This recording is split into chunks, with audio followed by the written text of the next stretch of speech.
Thank you very much. Uh, I'm at the age where my memory isn't so good anymore, but I do believe that all 9 of my books have. I've been invited here by Barnes and Noble to speak at this Barnes and Noble, so I'm very grateful for that, and I hope everybody supports brick and mortar bookstores because they're very important places. Okay, sorry. Okay, better. Yeah. Okay. This one. Should I start again?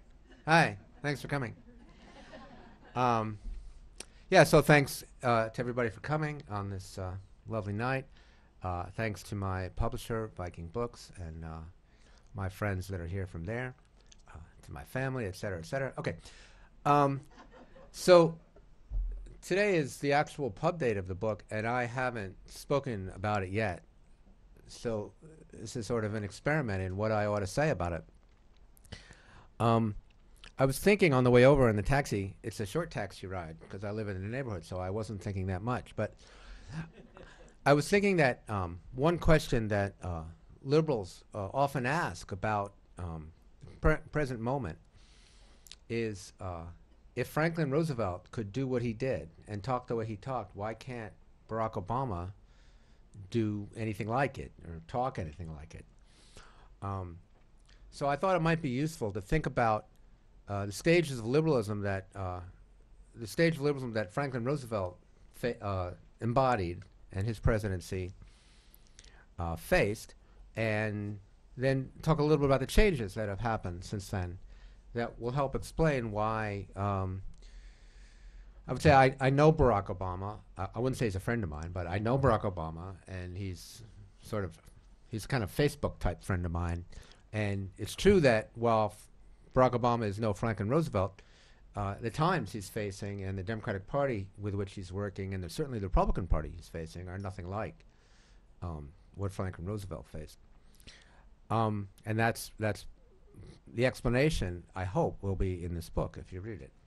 In any case, to begin with, people always say, Eric, what is liberalism?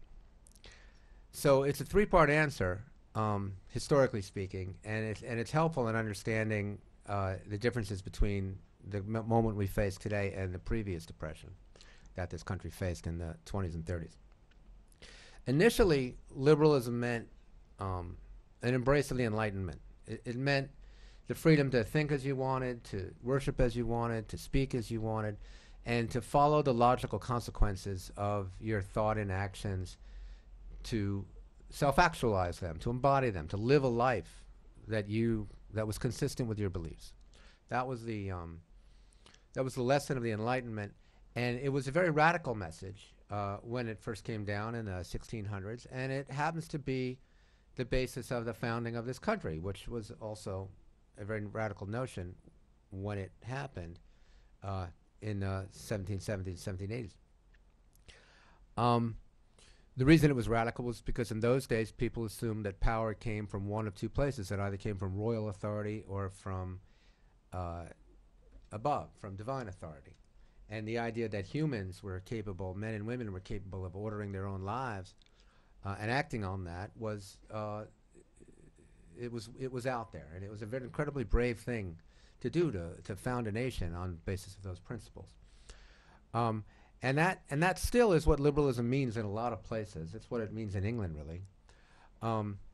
That's classical liberalism, and in that respect, people like, you can't say it about George Bush or say Rick Santorum, obviously, or I guess you can't even say it about Mitt Romney, but you can certainly say that Margaret Thatcher and probably Ronald Reagan were liberals in this regard. They were classical liberals. And so until Reagan's presidency, when the Christian right got involved in American politics, almost everybody was liberal in the classical sense.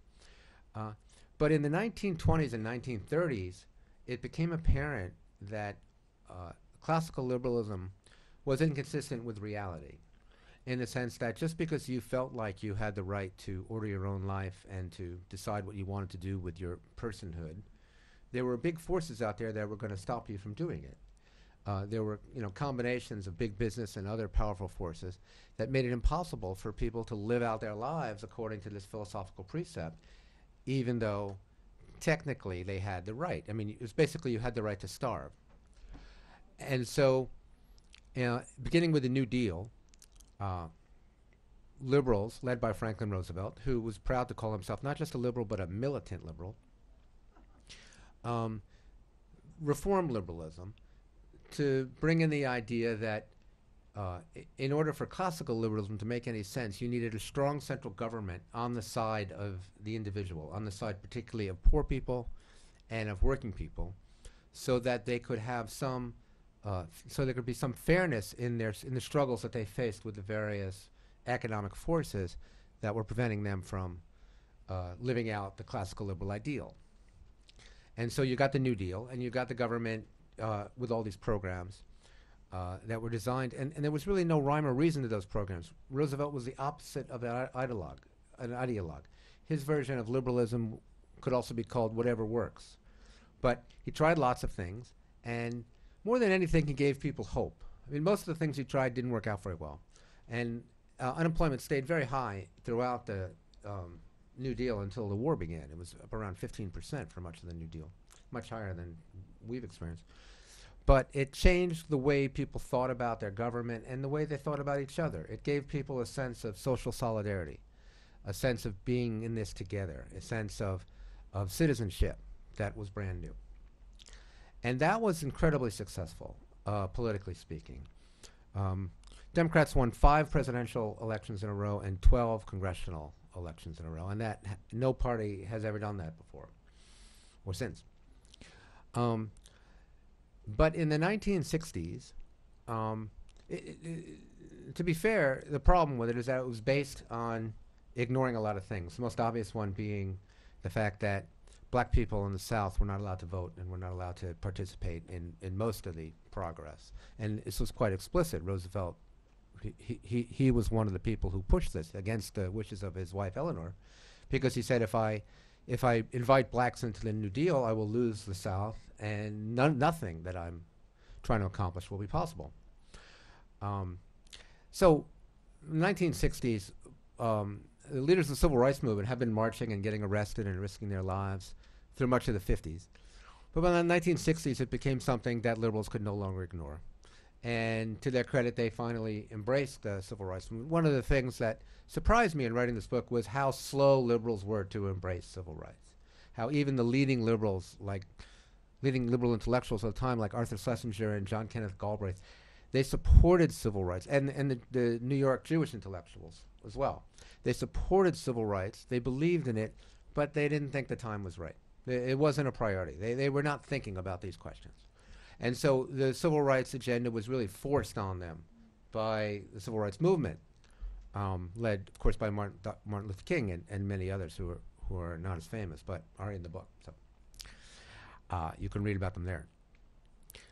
So beginning with the civil rights movement, liberalism transformed itself again and became the manner in which citizens looked to their government to give them a fair shake, not just in economic life, but in all forms of life.